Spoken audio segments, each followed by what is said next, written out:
मित्रहो, गोष्ट जरी जुनी झाली असेल तरी आपले सुधीरभाऊ मुनगंटीवार यांच्या बोचऱ्या शब्दांना विसरता येत नाही. गड़े हुए मुर्दे वापस से उखाड़े जा रहे हैं ऐसी बात नहीं है, परंतु त्यावेळेस ज्या प्रकारची आपल्यावर दडपण आणण्याचा प्रयत्न केला त्याचं प्रत्युत्तर म्हणून ही RTI हरवली होती आणि त्यावेळेस देखील आम्ही ही RTI शोधायचा प्रयत्न केला.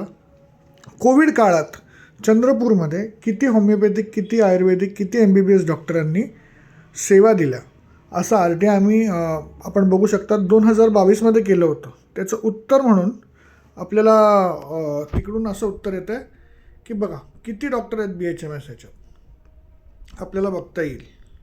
ओके, आणि बघा शिक्का इकडे चंद्रपूर शहर महानगरपालिकेचं, ठीक आहे ना. तर BHMS डॉक्टरांनीच भार उचललेला आहे चंद्रपूरचा कोविड काळात, आणि एकच MD मेडिसिन वैभव भोयर. ओके, तर चंद्रपूरमध्ये हा व्हिडिओ प्रत्येक होमिओपॅथिक डॉक्टरांपर्यंत पोचला पाहिजे. आम्ही काम करतो, आम्ही घाम गाळतो आणि आम्ही चंद्रपूरला बाहेर काढतो आणि तिकडचाच आमदार आमच्या जीवावर, आमच्या रोजीरोटीवर उठला आहे. ही अजिबात पचणारी गोष्ट नाही. आपण लक्षात घेणे की आपल्या बरोबर कोण होते आणि आपल्या विरोधात कोण होते आणि कारण नसताना विरोधात कोण होते, त्या लोकांना कधीही सहकार्य करायचं नाही. हा तत्त्वाचा विषय आहे, कुठल्याही पार्टीच्या पलीकडचा विषय आहे. थँक्यू.